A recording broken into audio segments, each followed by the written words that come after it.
Hi, welcome to the small shed. This Saturday I'm on the naughty step. I'll see you in a minute.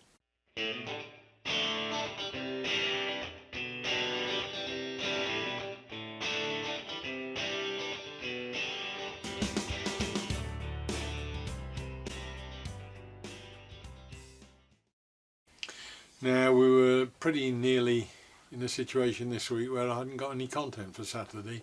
I'd got 2 or 3 videos either made or nearly made, but they relied on being things that were needed for the future. One of them was a specific date I needed it for, and so it was more important that I had it out on, I think it's the 7th of September, than pushing it out now.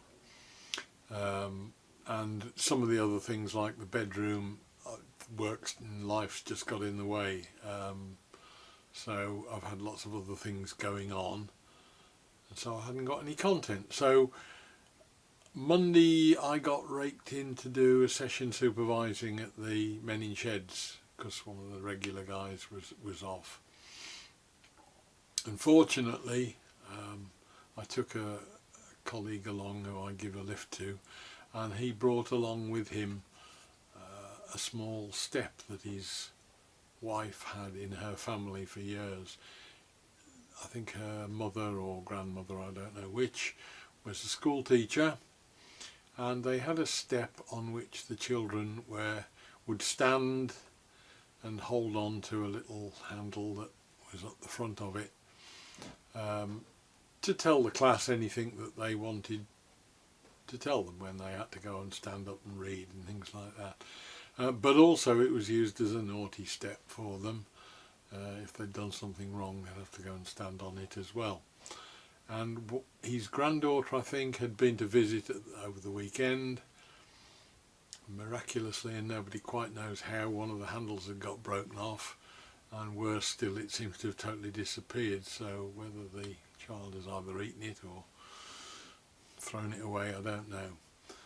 But it meant that they had a handle missing on this step, and Ian sadly can't do anything on the lathe. He's got Parkinson's, and therefore he's having difficulty with anything like that with machinery. So I said I'd have a go. I've not done a great deal on the lathe. I had a play doing like a pen thing for my wife for Christmas. I've probably had 2 or 3 minutes on club lathes at the woodworking club I go to on 2 occasions since then, but really I've not done anything at all on a lathe. So I thought it would be an ideal opportunity to have a play. It's a fairly small piece, so that if anything went wrong, it wasn't going to fly across the room and brain somebody.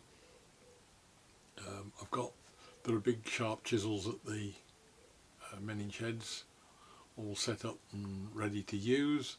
So again, as long as I kept a fairly good grip on them, I'm not likely to cause any major upset because it is such a small piece.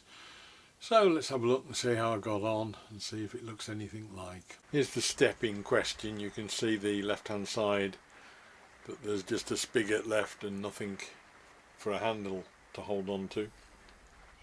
So I dug out a couple of pieces of dowel that were lying around in the wood rack at the shed. It had been painted, but it didn't really matter because it was slightly larger diameter than I needed. Cut a couple of lengths off, one for the handle and one for just in case, which turned out to be needed. And in fact, the other mistake I made at that point was one of them was slightly shorter than the other, and it meant that I was working probably a little bit too close to the chuck with the chisel when I was getting up to the far end of it. Then I used a profile gauge to just get the outline shape of the handle. That gave me the rough angles and shapes that I needed to be doing, and I then went on and found a pair of vernier calipers to measure the spigot that was left, which was 8mm I think, and measured the bottom end and the top end. Chucked the piece of dowel up in the lathe and got it running as true as I could. A few things I'm having to get used to, which is making sure that the lock isn't on the chuck, find the on-off switch and things like that we got there. And then I just faced the end off because I wasn't quite sure how accurate the chop saw had been set, and I just ran the chisel across it to get it flat and smooth before I drill the hole for the spigot that it fits onto. Not a lot of material taken off, and more about learning than actually achieving a lot, but it's different turning on the end than the side of the piece. Put an 8mm drill in the chuck and drilled out for the stand itself so it would fit on. Probably going about it the wrong way around, in that really the perceived wisdom is that you turn out the least amount of turning the furthest away from the chuck, and I've gone the opposite way, but I needed that hole in the end first to actually fit against the stand. Gave it a quick try. It's fairly fine-grained wood anyway, so there's not a lot of difficulty in turning it. It turns out almost like a dust, so I wasn't too worried about turning a fair way away from the chuck and turning lumps off it, but there wasn't much coming off.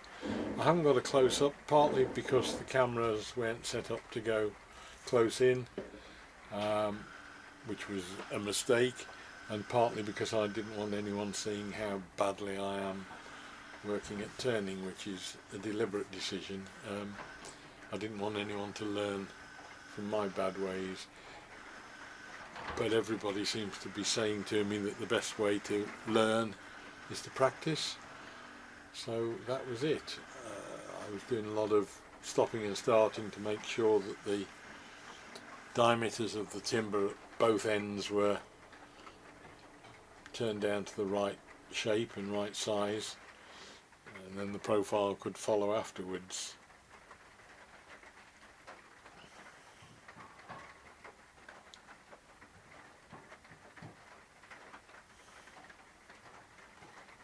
With something like that, it is so small that there's far less risk of any injury to anybody with bits flying around.